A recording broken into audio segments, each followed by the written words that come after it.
Hey friends, Frankie and Brad here in Casper's Kitchen where we cook music. Today we're going to chat a little bit about bass players, historical bass players, some old, some new. I'm going to kick it off with Kaye. Kaye, legendary bass player. She played with what people now know as the Wrecking Crew.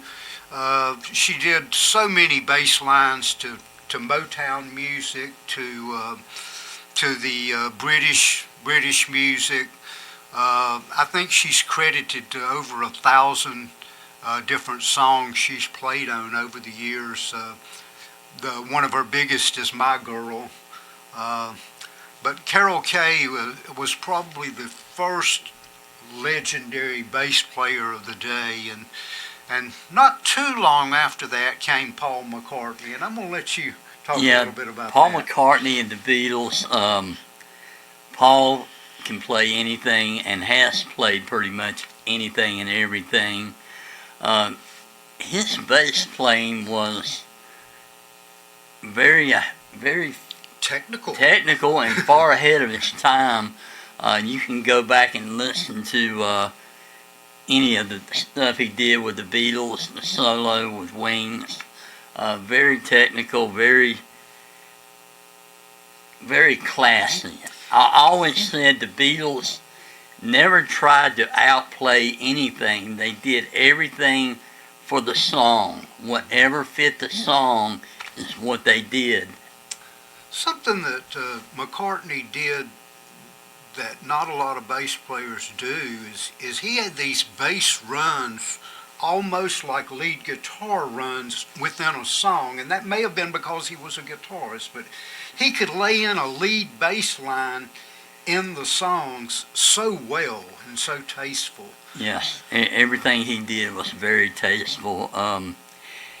Early in their career in Germany, he formed a friendship with Klaus Voorman, legend, who was also a very good bass player, but very art type person who designed the famous Revolver album cover. So Klaus was talented in many ways. Yeah, he played for Harry Nilsson on more than one Nilsson album. He was famous for the bass line and Jump in the Fire, and he also played for Ringo's All-Star Band. Oh, yeah, sure did. But and as far as I know, he's still a session musician and still playing. Moving on to a Motown great, Bootsy Collins played with Sly and the Family Stone, Funkadelic, an old band that I love, Parliament. Just a super incredible rhythm and blues bassist. Had that slap style. Yes.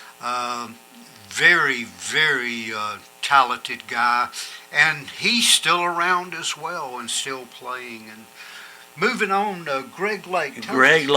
Emerson, Lake and Palmer, King Crimson, Asia.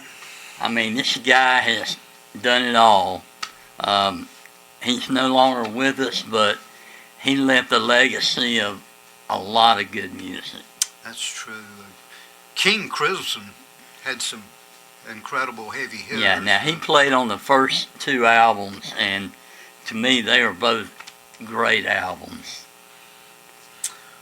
We're going to move on to a little bit more well-known modern-day player. Came up in the 80s, possibly, arguably, one of the greatest bassists ever, Billy Sheann. Played with Mr. Big in the 80s, and now he does double duty with Steve Vai and Joe Satriani, but the guy is amazing. He finger taps on his bass, has a whammer bar, just unreal. Yeah, I saw him with Steve Vai, where at one point they were both playing a lead together, note for note, lightning fast, so he can hang with any of those guys. He's really amazing. Take us into Chris Squire. Chris Squire if you're familiar with Yes, that iconic Rickenbacker bass sound, which is right out front, one of the first bass players I remember going, wow, you can hear the bass so clear.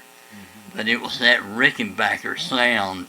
And Chris Squire, again, was very tasteful with what he did, whether it be slow or fast. He could handle any of that.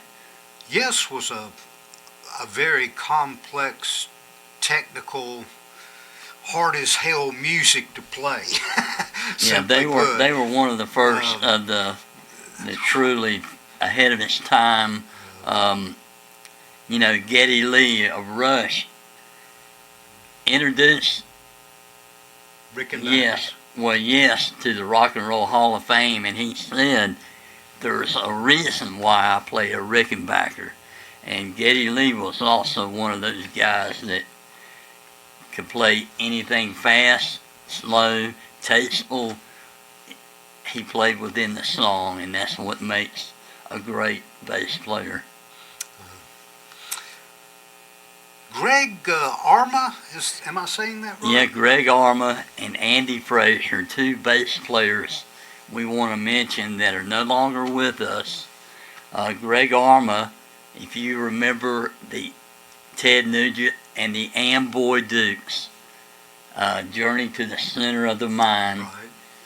If you listen to those first couple albums, you'll hear some great bass playing.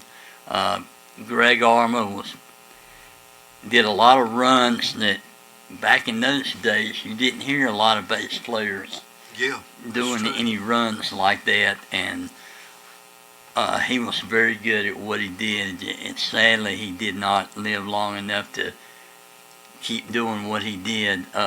Andy Fraizer, the group Free, All Right Now, those are classic songs.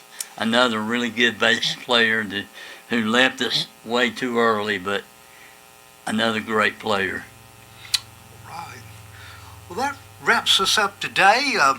Let us know what you think. Tell us some of the people that we've missed, some of the people that you like.